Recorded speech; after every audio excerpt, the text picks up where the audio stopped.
Okay.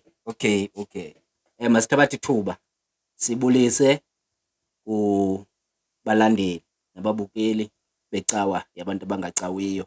Siyabulela ngokuba nize namhlanje nizokusijoyina futhi. Isendim usihle bonane ndihamba ke nalomkhonzi. Mandinibulise bazalwane kule nkonzo yethu namhlanje yecawa yabantu abangacawiyo. Bawo namhlanje mos asihambi sodwa. Asihambi sodwa, sihamba nalo mzalwane baka Williams. Kudala ke enqamile ubana akhawuleza phinde abuye. Uphinde wabuya ke umzalwane lo. Igama lami ke iselele alikatshintshi ngu-Anele. Masinikele kuwe ubulise abantu abasibukeleyo namhlanje. Anthabathe lithuba nami ndizibulisele kuni nonke babukeli nani balandeli becawa yabantu abangacawiyo. Ndibulisana kuni babawo, ndikwabulela kananjalo ithuba endiphinde nandinika lona ndiphinde ndibe nani kule nkonzo icawa yabantu abangacawiyo. Enkosini babawo. Bawo, lo mzalwane undi-WhatsAppela ngolosithathu icawe namhlanje. Undi-WhatsAppela ngolosithathu uthi bana ukuba nilungile bobawo sendilungile ndilinde ukuze nindibize. Hayi man ba. Hayi man. Ndithi xa ndijonga i-status sakhe uthi kubana ndisaya kwicawa yabantu abangacawiyo ngolosithathu.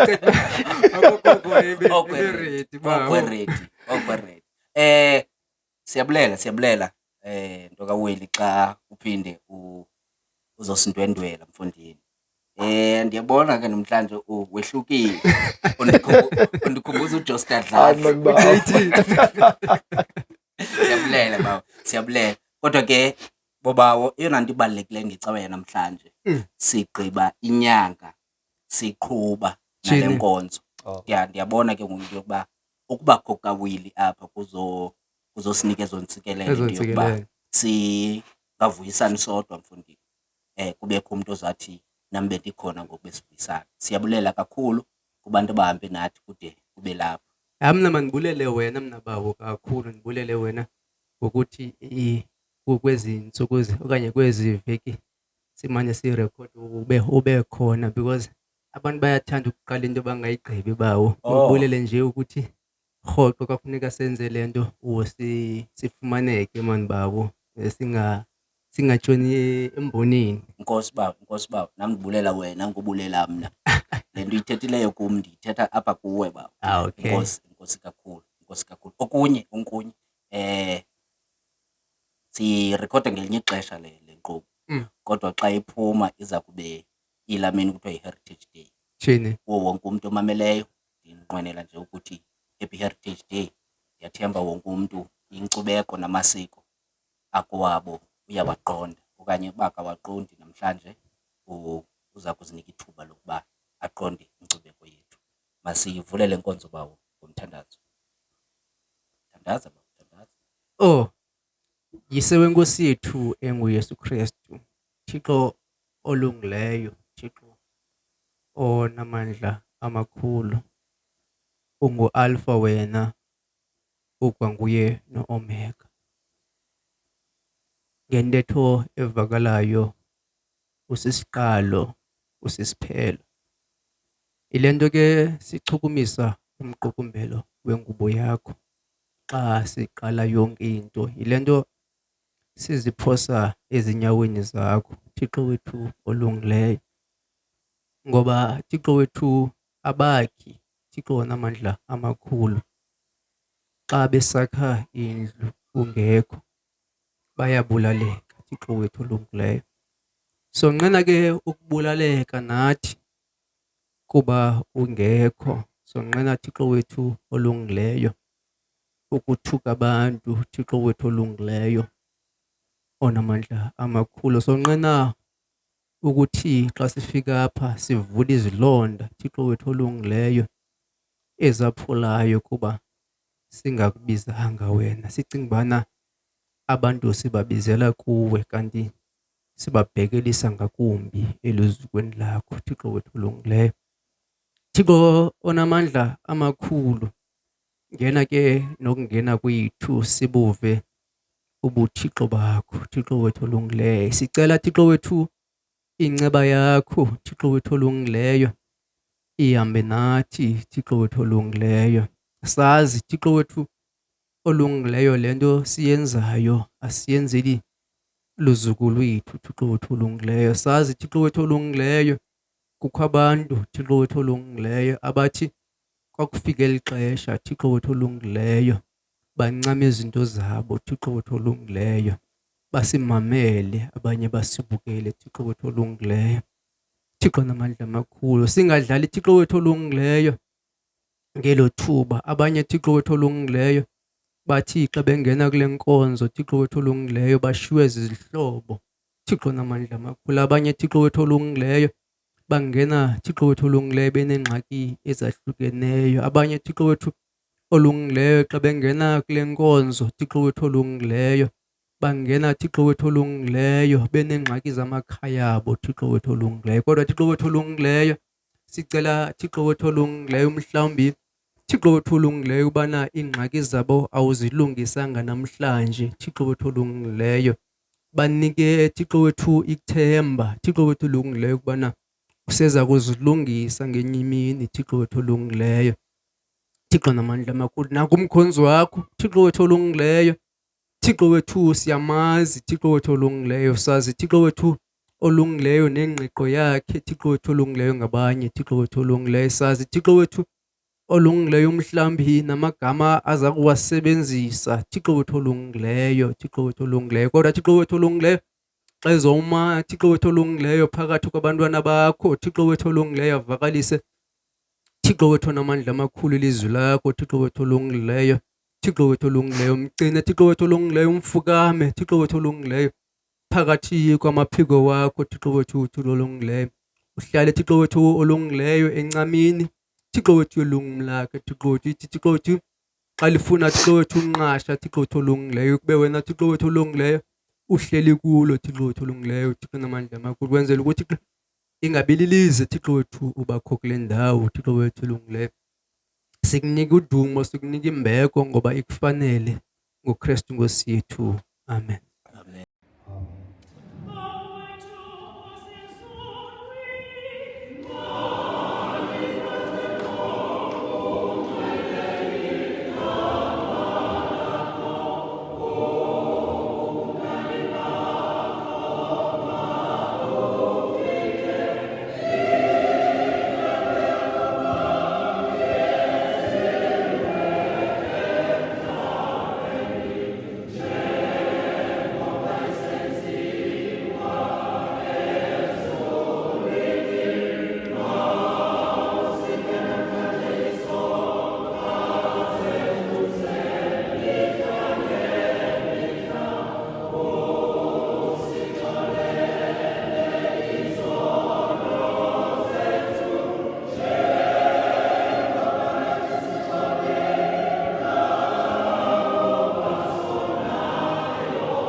Bobawo, Tata. sibuyile emthandazweni. Sibulele kakhulu kuwe baba. Osivulela inkonzo yethu yanamhlanje. Siza kuya emazweni ke ngoku. Ewe tata. Sizawuya emazweni. Phambi koba siye emazweni siyabulela kubantu abamane besinika umnikelo. Siyabulela kakhulu. Kunjalo nje umnikelo wenu ukuda buya khona. Umnikelo wenu sibangele into kaWilly iphinde ibuye. Siyabulela kakhulu. Sicela ke aba bangaka-subscribe ba-subscribe bawo. Ababengekacofi i-notification bacofe. Ba ikhona inkonzo ke wayithanda apha kwicawa yabantu abangacawiyo. Sicela uyisherishe uhambise la nkonzo yomlomo. Sizawuya ke emazweni. Ilizwi liphi bawo? Ilizwi ke lethu lanamhlanje silifumana kule ncwadi yeGenesis chapter 37 verse 12 siyawuma ku-25. Mabasilinde apho bawo, mabasilinde apho kule ncwadi yokuqala. Incwadi yokuqala. Silinde napho bazalwane. Phepha ezantsi kubani kanene? Phepha ezantsi alikho phepha Ingathi liphezulu kule iBhayibhile. Phepha ezantsi. Phepha ezantsi kule iBhayibhile liphezulu. Uchaza intambo wenu. Emveni kwale ngoma siye emazweni. Silinde napho bazalwane.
Iqolo bawo. Yebo. Kudala ndibuzwa ke ngalento ilapha phambi kwami bana yintoni na kakho uzama uyicacisa ngoba mhlawumbi mna ndakuyicacisa rongo. Masilinde kwizaziso bawo. Okay. Masilinde kwizaziso. Ngoba sasike sixoxe because ibhalwe unfinished pha sawungagqibi. Ile nami indinika i-question bana Sawungagqibi bawo. iteni ngathi gqitywa. Yabo.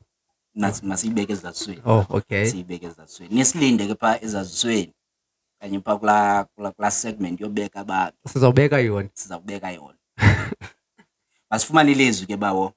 Incwadi yeGenesis ngesahluko sama-37 sawuqala kwivesi ye-12.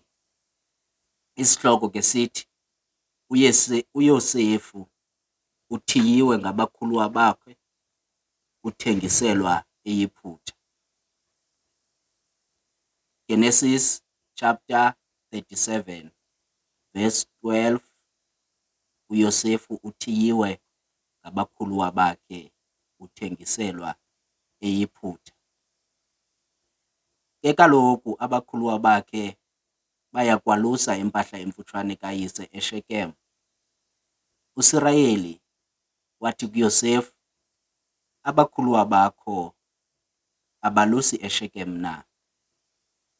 Yiza ndikuthume kubo. Wathi yena kuye, ndilapha. Wathi kuye, khawuye kukhangela ukuphila kwabakhuluwa bakho nokuphila kwempahla emfutshane, ubuye uze kundixelela. Wamthuma ke emsusa entilini yaseHebron waya eShekem. Wafunyanwa ngumfo ebhadula endle. Umfo lowo wambuza wathi, ufuna ntoni na? Wathi, ndifuna abakhuluwa bam, khawundixelele apho balusa khona. Wathi umfo, bandulukile apha, kuba khe ndeva besithi, masiye eDotan. UYosefu wabalandela abakhuluwa bakhe wabafumana eDotan. Bambona ke esekude engekasondeli kubo, benza iyelenqe lokumbulala. Bathetha omnye komnye besithi, nanko lo mphuphi esiza. Yizani ke ngoko simbulale, simphose komnye wemihadi sithi, udliwe lirhamncwa, size sibone ukuba amaphupha akhe oba yintoni na. Weva uRubheni wamhlangula esandleni sabo wathi, masingambulali afe. Wathi uRubheni kubo, musani ukuphalaza igazi, mphoseni kulo mahadi usentlango, musani ukumsa isandla. Watsho ukuze amhlangule esandleni sabo, ambuyisele uyise. Kwathi akufika uYosefu kubakhuluwa bakhe, bamhluba uYosefu ingubo yakhe ende enemikhono abenayo, bamthabatha bamphosa emahadini. Umahadi lowo ube uze kungekho manzi kuwo. Bahlala phantsi badla isonka, baphakamisa amehlo abo, bakhangela, nango umkhokho wama-Ishmayeli uvela eGiliyadi, uneenkamela zithwele impahla emhlophe, namafutha aqholiweyo nentlaka emnandi, besihla nazo besiya eyiphutha. UYuda wathi kubazalwane bakhe, yinzuzoni na ukuba simbulale umninawa wethu, sifihle igazi lakhe? Yizani sithengise kuma-Ishmayeli, isandla sethu singabi phezu kwakhe, ngokuba umzalwana wethu yinyama yethu. Bamphulaphula abazalwane bakhe. Elo lilizwi lenkosi. Nkosi mayisikelele ukufunda kwelizwi lwayo ngoYesu Kristu inkosi yethu. Amen.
Nkosi ndithembe wena mandingaze ndidaniswe.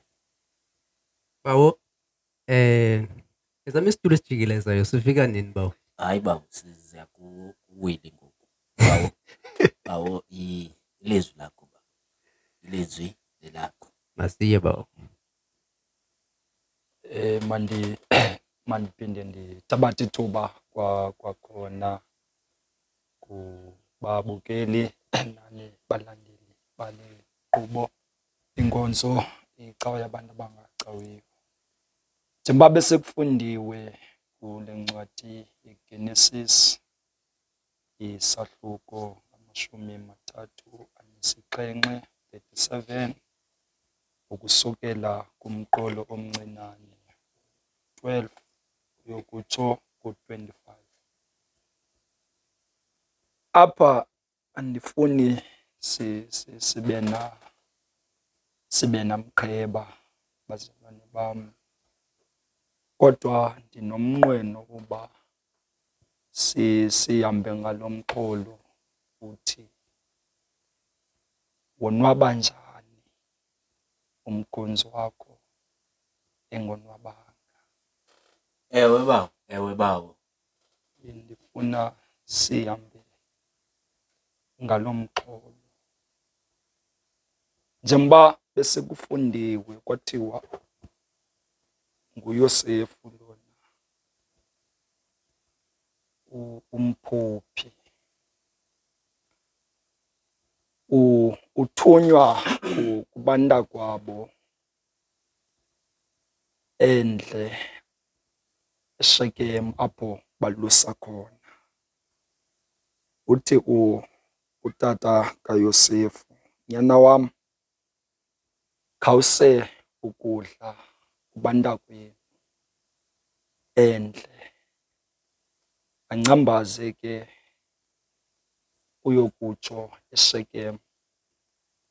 Afike apho besanda kusuka angabafumani. Abuzise ke kumntu odibene naye, wathi bendikhe ndabeva besithi babheka kwelaseDotan.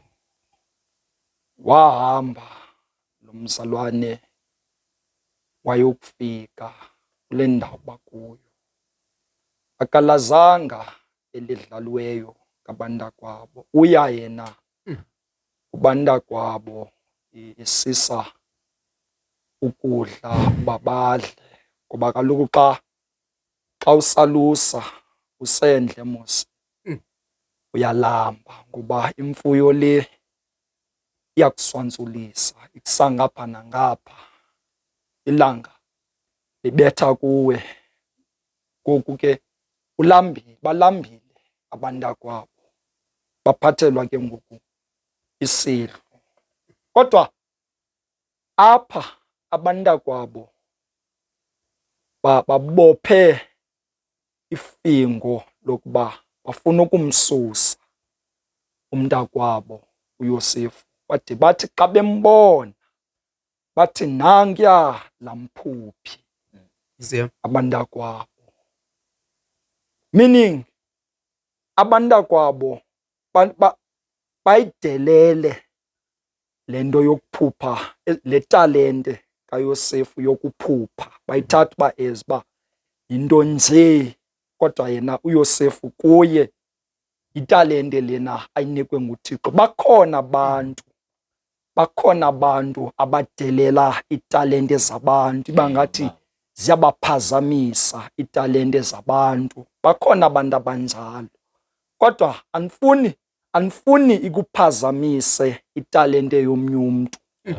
Italente yomnye umntu mayingakuphazamisi, ngoba le talente umntu inikwa, akazinikanga umntu italente yakho, inikwa nguThixo, uzalwa nayo. Iphuhle ke ngoku apha ekukhuleni kwakhe umntu italente leyo. So sukuzihlupha ngokufuna ukususa italente yomnye umntu, ngoba awuzukwazi, awunawo amandla ukususa italente yomnye umntu. So kubotshwe elo fingo apha ngoku lokuba basimbulale lo mntu lona, balibele nokuba ligazi labo eli. Akhona amaxesha abantu esizalwa nabo balibale ngathi ube ngathi asingobantu sizalwa kunye. Bayilibale loo nto leyo kuba bejonge okanye bekweliqhinga loba bafuna ukukususa ngoba ingathi uyabaphazamisa.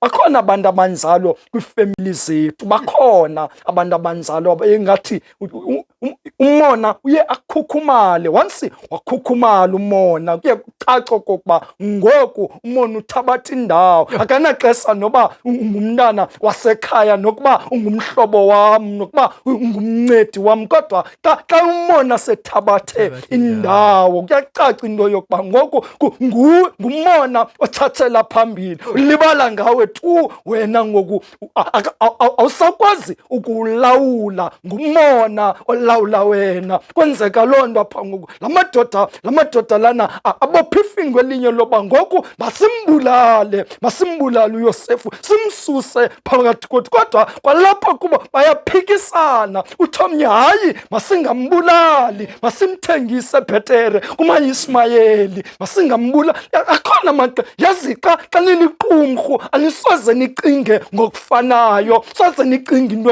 ewe bazaba khona abatshatsheleyo abavelileyo, kodwa bakhona abanye abathi hayi man, le nto yenzayo lena ayizukunceda nganto, masimthengise bhetere kumaIsmayeli. Kuvela loo nto ke ngoku, masimthengise bhetere kumaIsmayeli ngoba ngoku siyaphikisana ingcingane. Ngoku bakhona abanosizi loba ngumntakwethu lona, bakhona bathi hayi suka wethu noba kwenzeke ntoni na, asinaxesha lakhe ngoba lo mntu lona uyasiphazamisa. Bakhona abantu abanjalo emakhayeni ethu, umveno esithi nokubana angabhubha anokuya emngcwabeni wakhe. Ulibele ke ngoku ngawo, ulibale ngento ezintle ubumenzela zona izolo oku, alibale ngempatho ubumnika yona, ngoba kaloku ngoku umona ngoku sethabatha indawo.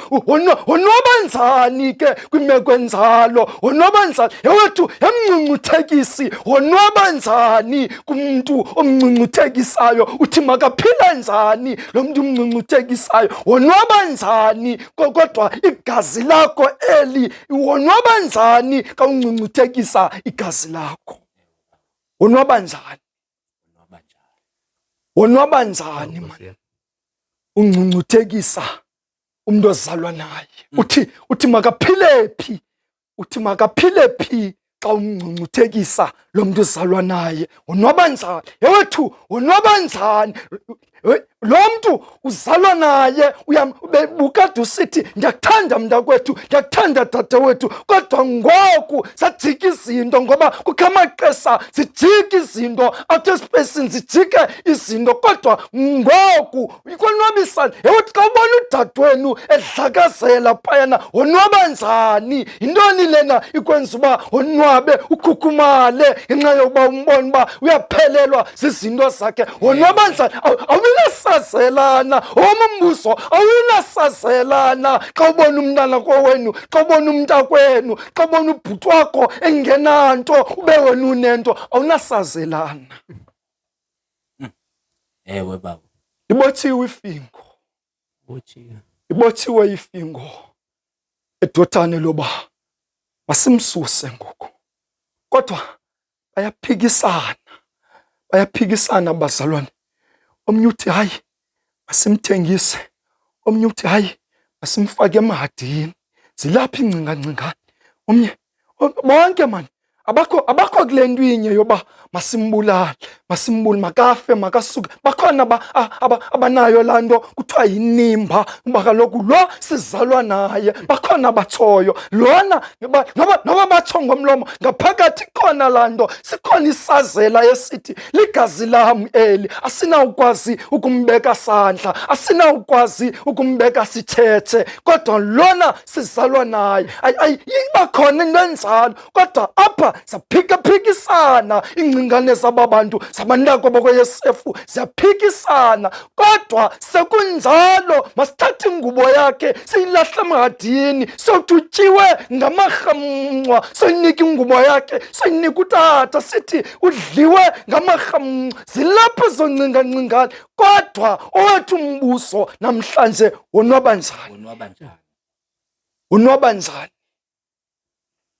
Unwaba njani ubusiye ecaweni nomzalwane wakho akuhlala phansi? Unwaba njani? Yintoni lena ikonwabisayo xa hleli phansi umzalwane wakho? Yintoni lena? Amani, xa ubona sasitulo ebekade ehlala kuso akubikho ndithithiki na apha kuwe xa usibona si-empty ngoku engekho yena? Wonwaba njani? Unwaba njani? Bazalwane, sonikhumbuza namhlanje uba sukonwaba man, kodwa kukho umntu ubukade ufudula usiya naye emnqubeni wecawa, kodwa ngoku xa ungasamboni unwabe. Unwaba njani? Intoni lena ikonwabisayo xa ungasamboni ngoku ecaweni? Kuthani ungenasazela soyokumbuza, mzalwane wam, yintoni lena ikuhlelise phantsi? Kutheni ungenasazela nje xa ubona umzalwane wakho engasaya ecaweni? Mhlawumbi akaya ecaweni ngenxa yokokuba akanazivatho zokubheka ecaweni. Mhlawumbi akaya ecaweni ngenxa yokokuba waqhutyekiswa, akakwazi ukuyithetha ke ngoba akho mntu umkhathalele. Xa ungakhathalelwa ngecaweni, ayiwanto uzawukhathalelwa phi? Nonwaba njani? Mfundisi, wonwaba njani irhamente lakho liphela nje? Wonwaba njani mfundisi irhamente lakho liphela nje? Yintoni lena ikonwabisayo? Ewethu belikade irhamente lakho likade ligcwala, kodwa ngoku sokukhonza nabantu abathathu. Ikonwabisa njani loo nto leyo? uYesu Kristu Nkosi yethu, amen.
Masibulele.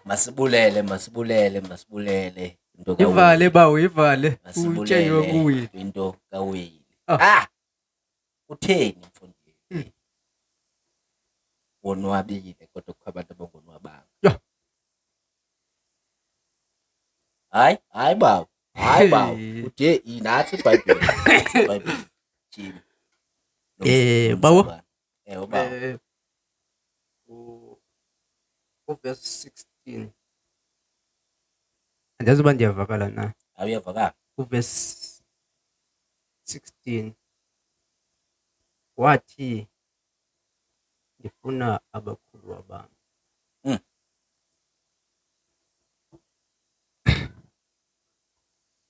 Ibawela nje ukunqinela lo mzalwane. Ukugqiba sivale mkhonzi. Bawo. Uyigqibile. Kodwa into endiyiqaphelayo apha okanye endiyivileyo yile ithi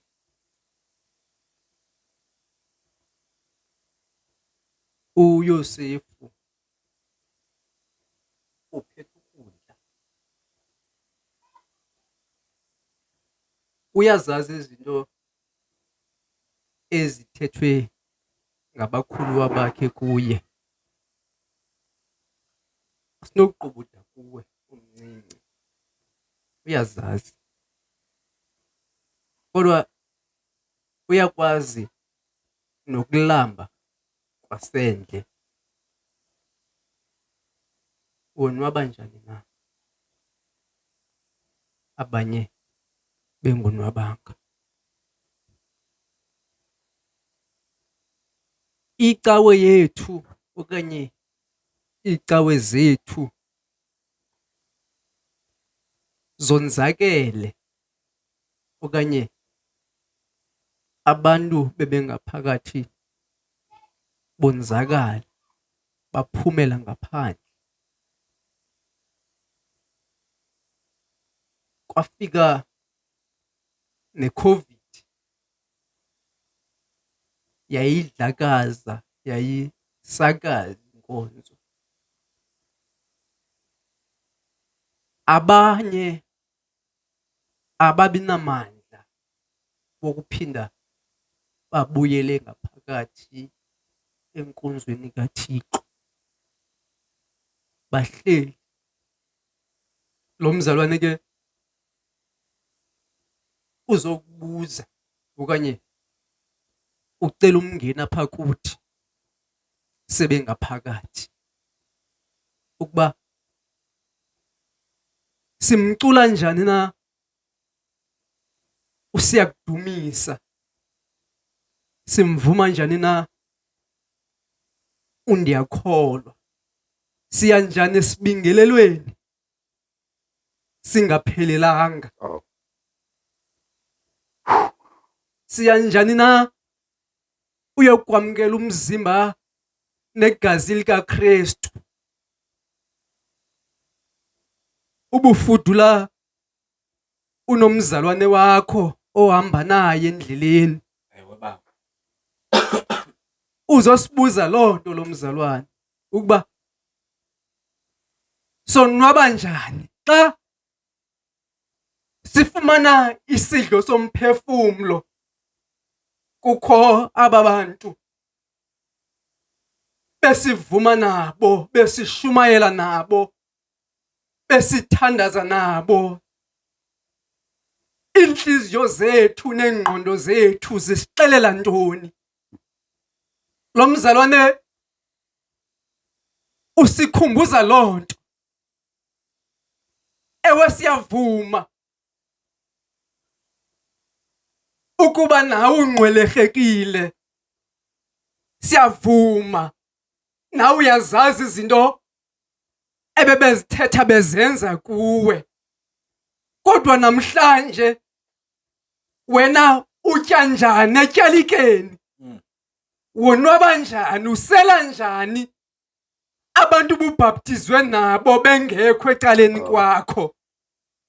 uthandaza njani abantu ubuhlela uthandaza nabo abanye umhlawumbi besihlala nabo sincokola nabo sisithi zi-prayer partners zethu ezi kodwa namhlanje xa zingekho ecaleni kwethu siyaqhubekeka sibheka phambili. Bantwana bahle bedinga ubheka njani phambili? Bantwana bahle bedinga lo mntu ubuhamba naye ecaleni kwakhe engekho apha ecaleni kwakho ulithatha njani na inyawo elibheka phambili? Bantwana bahle bedinga lo mntu ubuhamba nayo indlela emile endleleni ehleli phansi ngenxa yobude bendlela. Uhamba njani na ubheke phambili? Ugxa wakho, umhlobo wakho, bantwana igazi lakho ngokokholo lingekho ecaleni kwakho, ufika njani na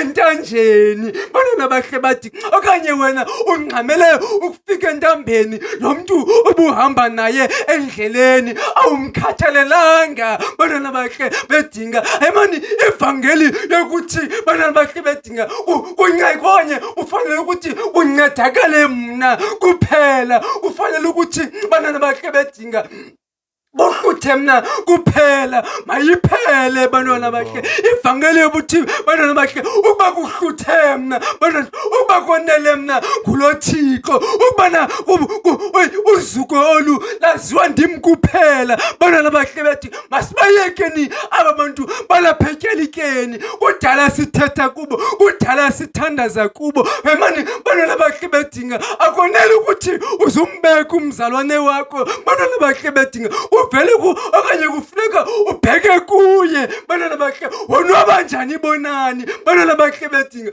umzalwane wakho. Bantwana bahle bedinga enqila bana kodwa ubumbona okanye ubuhamba naye endleleni. Bantwana bahle bedinga awuphelelwa ngamandla. Bantwana bahle bedinga wena uzibone ingangathi ubhetere kuye kuba uhleli usidla notatekho uYosefu zange wonwabe. Bantwana bahle bedinga uthi ndikhona tata thuma mna nangoku usefika edlelweni bengekho uyabuza. Bantwana bahle ubona abantu bethu khangubabone awungoni kukho uYosefu ubekho abakhuluwa bakhe. Inqweno lokubuza into yokuba kwindawo esikuzo sikhetha ukuba nguYosefu okanye sikhetha ukuba ngabakhuluwa bakaYosefu. Ngoba uYosefu uthe akubona into yokuba sekulithuba abakhuluwa bam bengekho, akalandi into yokuba abakhuluwa bam bathe abazuqubuda kum. Kodwa aba bafo kumele into yokuba balambile mandibaphathele ukutya. Abakhuluwa bakaYosefu bawo balambile kule ndawo bakuyo, kodwa bathi bakubona uYosefu esiza balibale ngephango elibaphetheyo, babona umphuphi esiza. Nankuya la mphuphi ngenxa yokuba isiphiwo sikaThixo abantu banayo into yokuba bacinge into yokuba sifanele bona okanye sinabantu esingabafanelanga, bade bahlise ubunzima besiphiwo. Nanku lo mphuphi ingangathi ukuphupha yinto yokuhlekisa. Balibale into yokuba okanye abayibona nale into yokuba umphuphi namhlanje ubaphethela ukudla. Ngamanye amaxesha amandla omona abangela ungaboni noncedo oluzayo ngale mini ummonela ngayo umntu ophiwe nguThixo. Ngoba umntu ophiwe nguThixo uhamba ngokuthunywa kwakhe. Umuntu ommonela umuntu ophiwe nguThixo ude avalele namathamsanqa akhe. Namhlanje Dr. William singaba sifuna ukonwaba kunye nabantu bakowethu okanye sifuna ukonwaba ngaphandle komuntu ophiweyo nguThixo. Ngoba ubunzima okanye ubumnandi bokuhlala nomuntu ophiwe noThixo kukho amaqithiqithi esingazuwazi into yokuba asukaphi. Ubone seluzisela ukudla ungacinganga, kodwa wena ngenxa yokuba awufuni umuntu ongathi unamandla kunawe wakhiyelenqa unoske lo muntu angabikho apha ecaweni, ngokuba xa kukho yena ingathi abantu baguqula amehlo bajonge yena ngenxa yesiphiwo asiphiwe nguThixo. Ngamanye amaxesha akazami nozama, kodwa kukho abantu ecaweni xa kukho yena ufumaniseka into yokuba bakhaphukhaphu ngenxa yokuba apha ecaleni kwabo kukho umuntu ophiwe nguThixo. Ibahlupha abantu becawa loo nto babe ngabakhuluwa, bakhetha into yokuba ecaweni kungabikho mntu uzawubalekelwa kuye xa umntu ezibone nengxaki. Akhetha into yokuba ecaweni makufikwe kungenwe kuthandazwe kushunyayelwe kuphinde kuphunywe phandle. Bakhethe into yokuba abantu becawa ibe ngabo abathengisa ngabazalwane babo. uWilliams umthanda kangaka mfundisi kule veki pheleyo sithe xa sinikisa inkongozelo wakhetha into yokuba makathathe kwalapha kuwe, ingangathi babona into yokuba nanga ama-Ishmayeli aza kubangela le ngxaki yethu sifuna ukuyisusa ingabikho. Singonwaba kakhulu xa lo mfo engekho ecaweni yethu. Bangaphi abantu abasukileyo ecaweni sihlale thina sithi ubani wayephiwe, kodwa ngokuwayilapha ngaphakathi emnqubeni bantwana abahleba kaThixo wayebekwa amagama, sithule sithi cwaka ngoba thina sikhetha into yokuba ibe sithi abathandwayo ngabantu becawa. Bantwana abahleba kaThixo lo umntu ingathi uphiwe nguThixo uvalela thina, asibonakali thina. Nankuya laa mntu ucinga into yokuba uyakwazi ukushumayela, nankuya laa mntu uzenza ngathi ukwazi ukuthandaza ukogqitha abanye abantu. Bantwana abahleba kaThixo, kodwa xa kukho yena sonke siyaphila, kodwa ingxaki yethu siyalibala. Ngokulamba kwethu sifuna uzuko luze kuthi lonke, sithathe isiphiwo umntu asiphiwe nguThixo sifuna ukusambatha. Masithatheni lo mntu simthengise kuma-Ishmayeli. Bantwana abahleba kaThixo, bangapha abantu abahleli phantsi namhlanje ngenxa yemilomo yethu ezicaweni zethu. Asinakuphathwa ngumntu onje osuka kwikhaya elinje, asinakuphathwa ngumntu ongaqhubi imoto eluhlobo lunje, asinakuphathwa ngumntu ongenasihlangu ezimbini nezintathu. Lo mfo lo unesihlangu esinye sikekeleyo, kutheni nje sizamvumela ame phambi kwethu? Abantu bayonwaba xa bebona umuntu ophiweyo nguThixo, bona bengayiboni into abayiphiweyo nguThixo. Bayonwaba into yokuba sikhetha ukumvalela, sinose sonke apha kule cawa sitshabalale kunokuba sihleli nje sijonge into kaWilliams ibe yiyo efumana uzuko. Namhlanje siyazibona inkonzo zethu zilambatha, seshiyeke naba bantu ezinkonzweni zethu bebekade befuna ukuthandwa ngumuntu wonke. Abashekileyo ngoku ngabantu abanehistory necawa.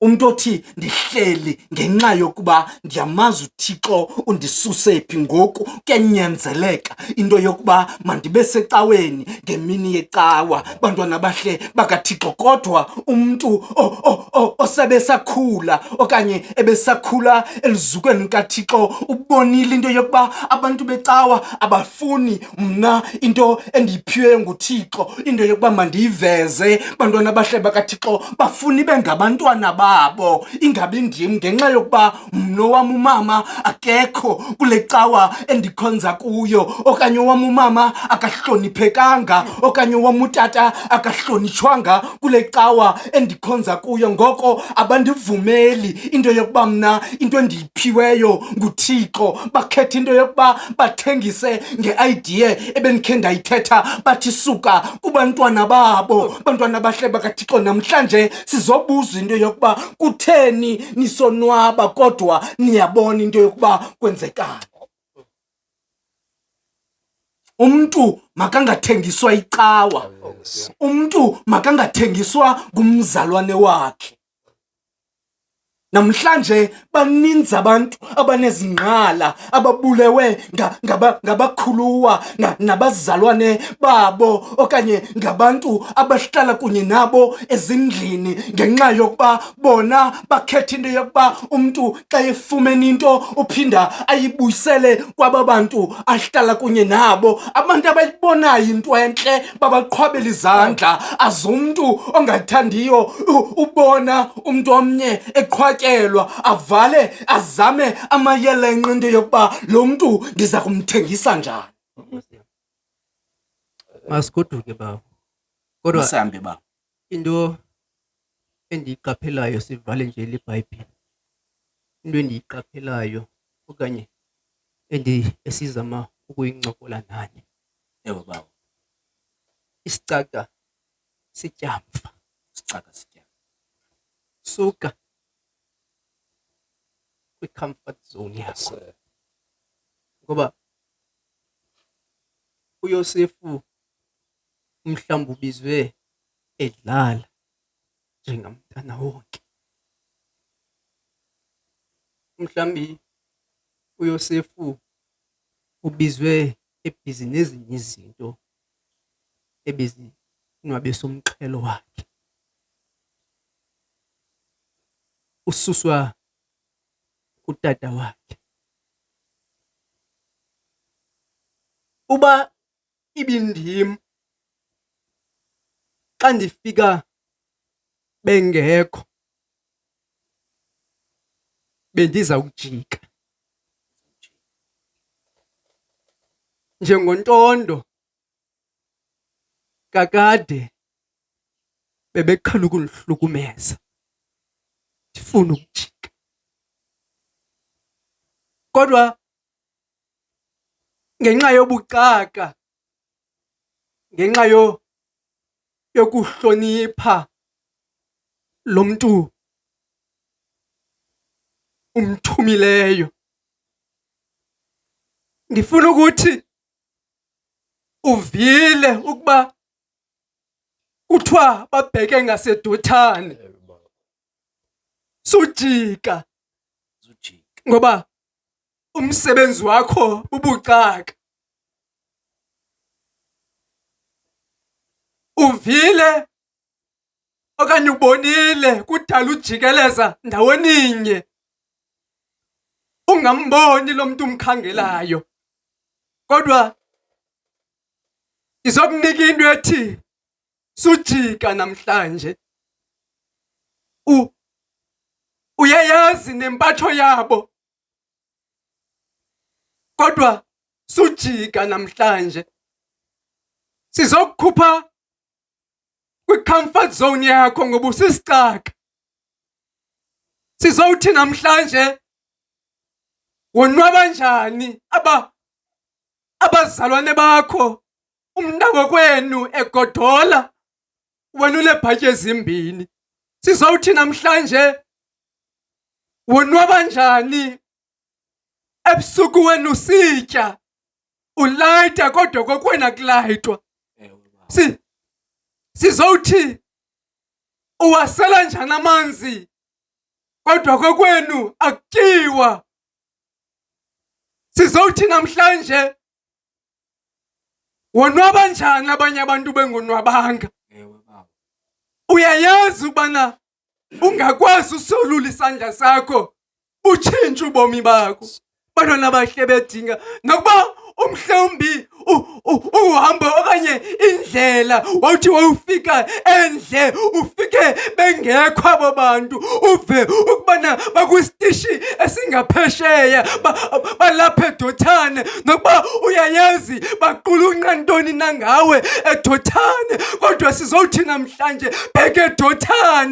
Bantwana bahle bedinga amandla kaThixo awuziwabona. Bantwana bahle bedinga kule ndawo ukuyo. Bantwana bahle bedinga amani awuzuyazi uYesu okanye awuzumazi uThixo. Uyakwazi umuntu ukumrhola emhathini wengonyama uhleli kule ndawo ukuyo. Awuzuyazi uThixo ukubana uyakwazi ukuthi umuntu amkhuphe. Bantwana bahle bedinga entolongweni ungakhange. Bantwana bahle bedinga utyeke wena. Bantwana bahle bedinga uthi abantwana basekhaya bayalamba, abantwana basekhaya abombethanga. Amani awuzukwazi ukuthi bantwana bahle bedinga ungakhange uye eDotan. Awuzuwabona amandla kaThixo ngoba amandla kaThixo abonakala encotsheni yentaba. Bantwana bahle bedinga sawunyathelwa amandla kaThixo abonakala apho. Sawuthathwa bantwana bahle bedinga kuhlelwe ngathi kuhlekiswe ngathi intshaba zethu.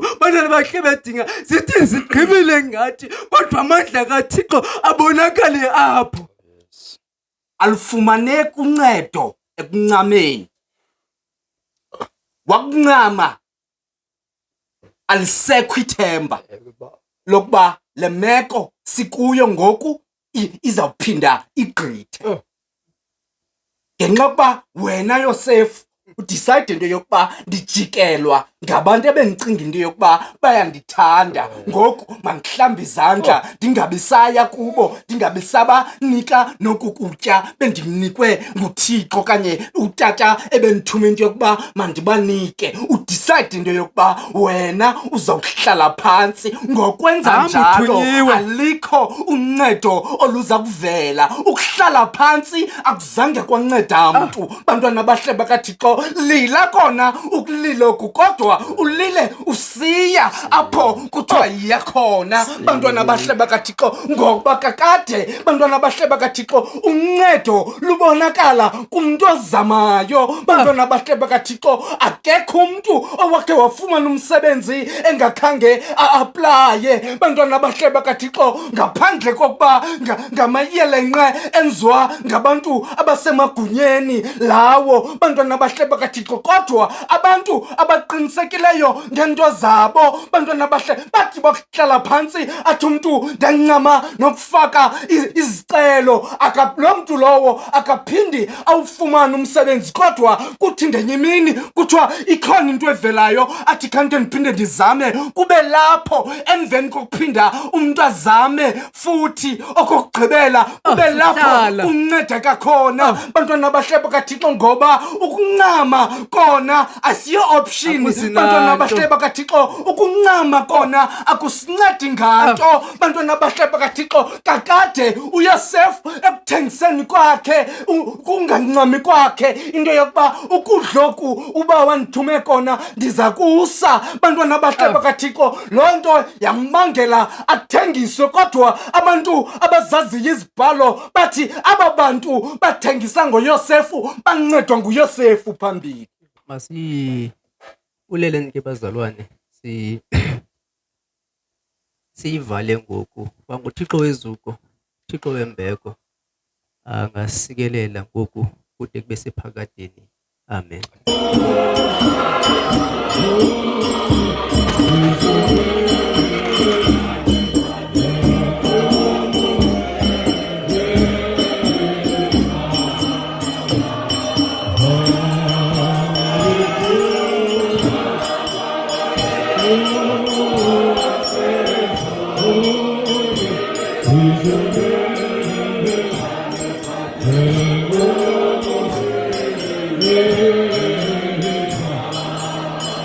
Yeah.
Bawo, Rada. masibulele man. Sibulele kakhulu kulomkhonzi ngelizwi elimnandi kangaka. Siyathemba ke njengemini zonke ukuba ngokufika kwakho bakhona abantu abazawukhumbula Icawiyo. Wili, Bawo, siyabulela bawo. bulela mna tata. Siyabulela bawo. Ngoku ke siyakuba Ngoku bawo siya kula nkonzo yakho yokubeka abantu na kodwa namhlanje besithemo asibeki asibeki namhlanje. namhlanje Okay. Kawukhe uzame kuthiwa ngesilungu to unpack the Hayi so le nto ilapha phakathi phambi kwam, the unfinished book. the unfinished book. Oh. Wena bawo. Hayi incwadi lena ingekagqitywa. Kuthiwa ke ngesilungu zezancwadi kuthiwa zi-self-help. Okay. So ke i-self-help iyasebenza kwabanye ayizusebenza. Ayizusebenza. Kodwa ke phezu kwaloo nto awunawukhawuleza ugqibe into yokuba ezaa nto zibhalwe phaa zizawusebenza zonke, okanye xa ufundela ncwadi kuphela uza kuyifumana. Ingenzeka into eyenzekayo kodwa yona ngenxa yoba isitsho awukagqibi. Into mhlawumbi esinothi apha ebomini uba umphefumlo usadibene nenyama awukagqibi. Okay. So nantsi into esiyithethayo phaa encwadini. Zikhona izi-steps ezilishumi esizidibanisayo esithi ziyakwazi ukuncedisa usuke kule ndawo ukuyo ukusondela kwindawo ofuna ukuba kuyo. So sinezo steps esizidibanisayo phaa kulaa ncwadi. So ke umntu wonke ofuna mhlawumbi ukudibana nayo uza kusibhalela okanye uzasifumana ii-details sazibhala phaa kwintontoni. Yafumaneka ku-Amazon. Okay. And then omnye ke angasteksta ndimsihle bonani phaa kuFacebook. And then angasteksta phaa okanye asitekste phaa kwintontoni Kwi-socials kwi-socials eziya zethu. Healthy Nation ihandle yethu kwezinye zonke ezi-socials. Usitekste phaa uba ulapha eMzantsi sizame ke ngokwenza i-logistics. So injalo ke ba. Oh, okay. Hayi ke. Hayi. So uzayifumana yonke inkcukacha mhlawumbi iba yimalini uzayifumana phaa. Oh, okay. Enye into before samkele uFefe Mkhonzi kaThixo. Kukho laa nkonzo yokunikela. Singaphumi singanikelanga bawo. Kunikelwa njani kanye nemkhonzi kaThixo? Ngumntu onemani iphuncula. Siyabacela ke abantu banikele ngocofa usubscribe okanye usibukela kwezinye ke ezinofollow. Cofa ufollow lowo. Oh, ungenzi yazi follow. And ndinalo nefivana ke ethile ke bawo namhlanje. Abantu bamane bendiva banzile oko bazanixolela, ngicela uxolo kakhulu ngaloo ndawo, kodwa ke umsebenzi kaThixo kufuneka wenzekile. So ke ucofa ufollow, usherishe, uxelele nabanye into yoba icawa yabantu abangacawiyo iyaqhuba.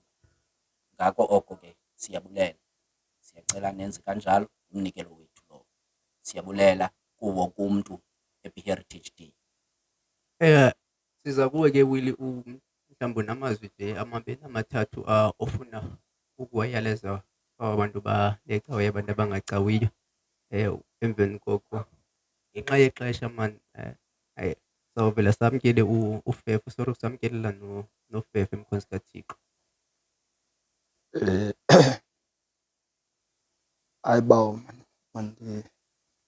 bona ngonifake kone andiyazi bani zawuthini Ubhabhayi sithi bhabhayi. kodwa ke masiyibulele inkxaso yenu kakhulu balandeli bethu nani babukeli, masiyibulele ngoba ngaphandle kwenu asiyonto. Loo nto endifuna nje ukuyidlulisa kuni, ngaphandle kwenu asiyonto. Le nkonzo ingakhona nje kodwa ngaphandle kwenu ayinokwazi ukubheka phambili. Masamkeleni uFefe ke, uFefe lenkosi yethu nothando nobudlelwane bomoya oyingcwele lunganqahlala kuthi sonke singabanye kude kuse emaphakathini nasemaphakathini. Amen. Amen. Amen, amen, amen, amen, amen, amen, amen,